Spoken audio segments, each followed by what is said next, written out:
I never got to meet my great-grandfather, Frank Rush. In fact, no one I know in the family did, since Frank died in 1934.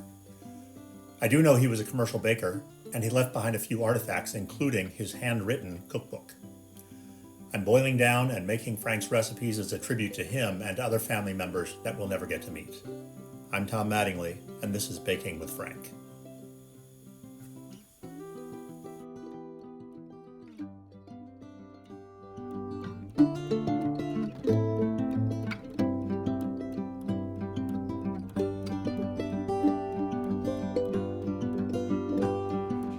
Hello everyone, welcome back to Baking with Frank.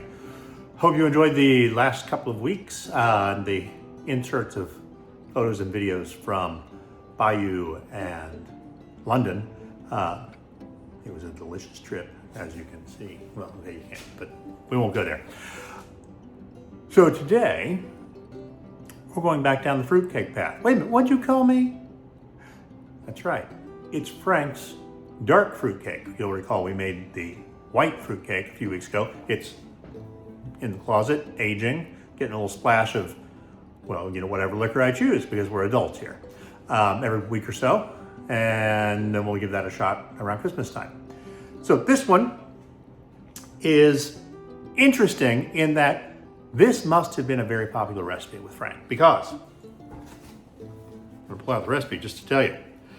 It was, in Frank's handwriting, 8 pounds of sugar, 4 pounds of butter, 80 eggs, 8 pounds of flour, 16 pounds of currants, 12 pounds of raisins, and on and on and on and on. We're not making that much because, as Mom said, I need a bathtub just to whip it up. And I don't have the oven space. So we're gonna break it down. Now also, as we've established, I don't like the citron thing, right?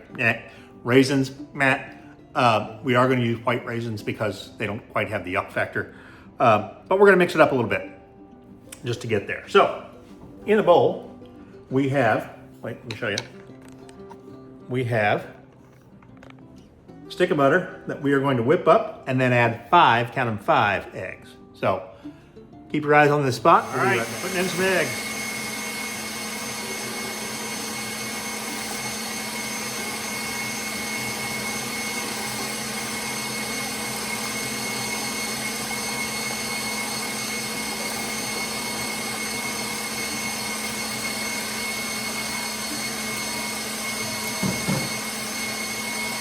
All right, so eggs and butter are whipped together.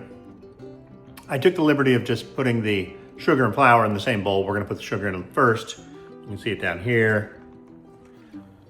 We'll try to put the sugar side in first and then put the flour side in, but you get the message. Mom's food.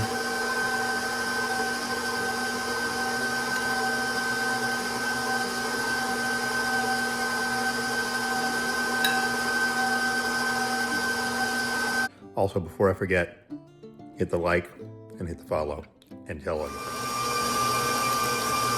All right, so, wait, let me turn this down. It helps me think. All right, so we are going to add in a whole bunch of fruit. So we're gonna start with, I've substituted the raisins for raisins.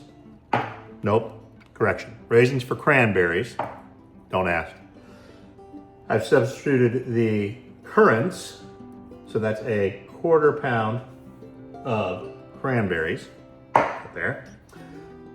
That is a 1/2 pound of blueberries, substituted for the currants. A 1/2 pound of white raisins, substituted for the citron. Got it? All right, we're gonna put those in.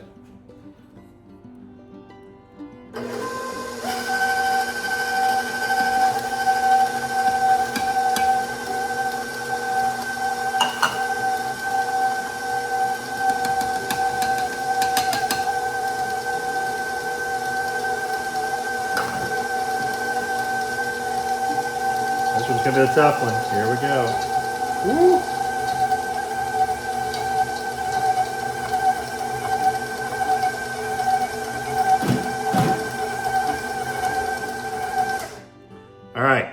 So that's the fruit mixed in. Now, we have here, Frank's recipe calls for broken down, an eighth of an ounce of mace, an eighth of an ounce of cloves, a quarter ounce of cinnamon, and a quarter ounce of allspice.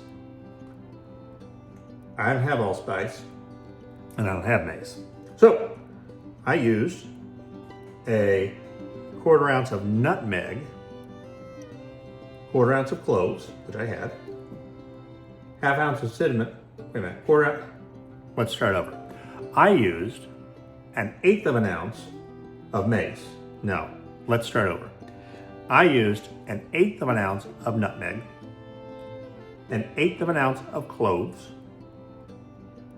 a quarter ounce of cinnamon, and a quarter ounce of ginger.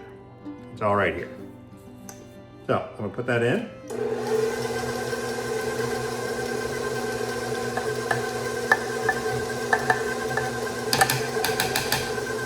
Let that stir for a minute because that's some strong flavors.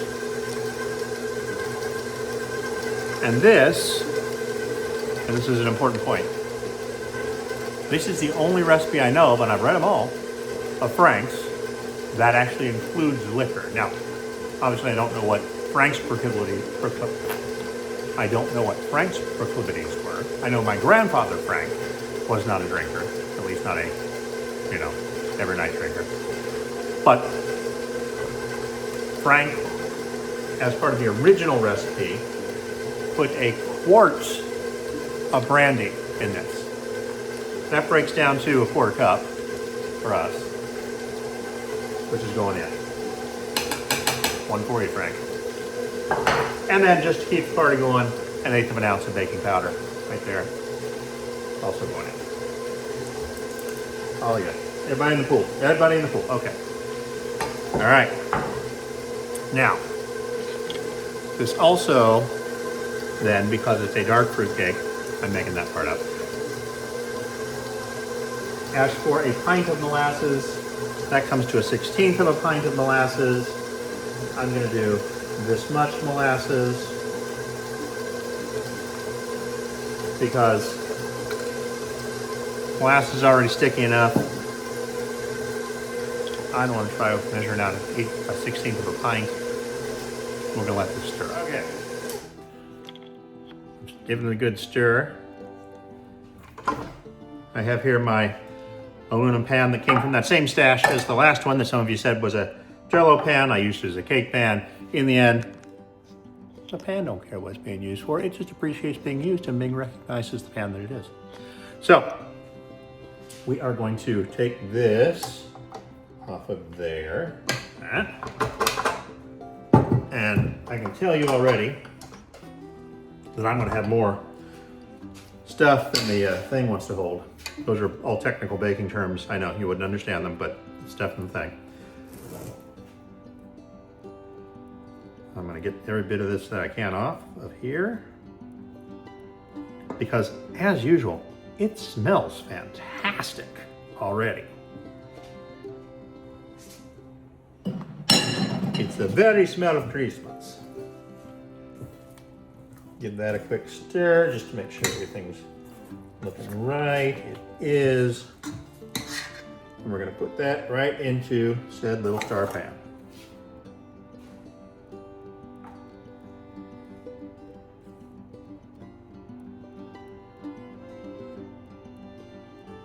See where we are.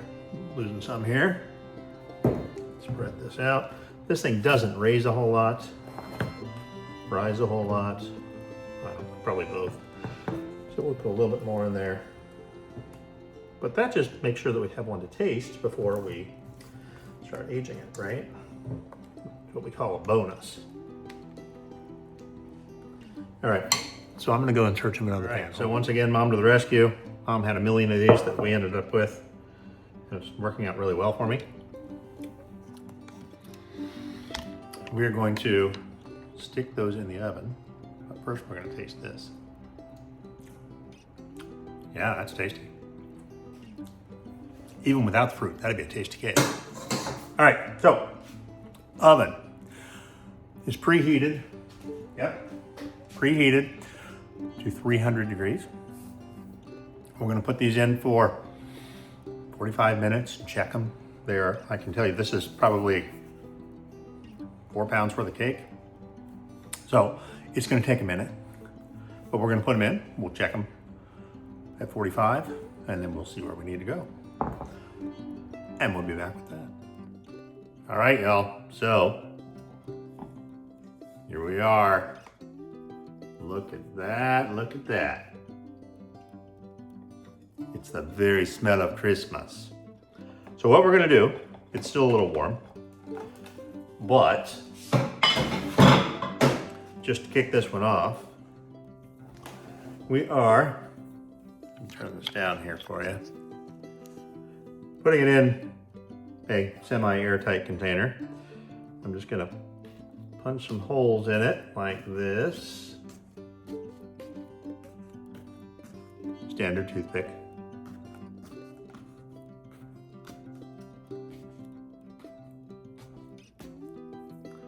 And we're gonna take our brandy. Frank's not the only one that knows the thing.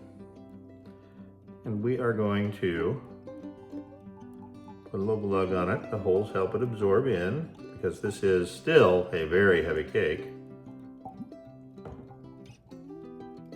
I think I said this when we did the white one. I did the first one of these years ago. My friend Mig Anson gave me the recipe and did them for our friend Jason and Kelly's wedding. Jason was a Brit, and this is also the traditional British wedding cake. So that's the first time I made these, and this is probably the, I don't know, probably 10th time we did them for Christmas for a while. Anyway, so that we're going to let cool a little more, and then we're gonna cover it up and put it with the other. Here's the smaller one. This one has not been soaked in brandy. I'm gonna eat that piece. Looky there, look at that. Oh, damn, that's good.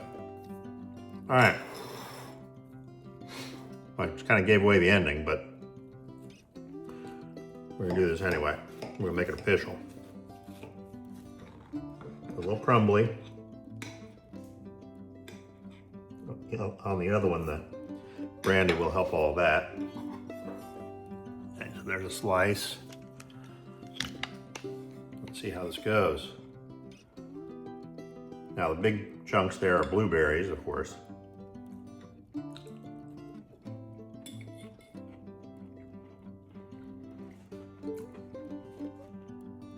So what I like about it, I'm gonna eat more,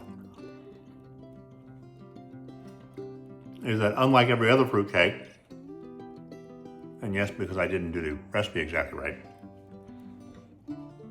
this doesn't have all that nasty citron flavor. That's what I don't like about them.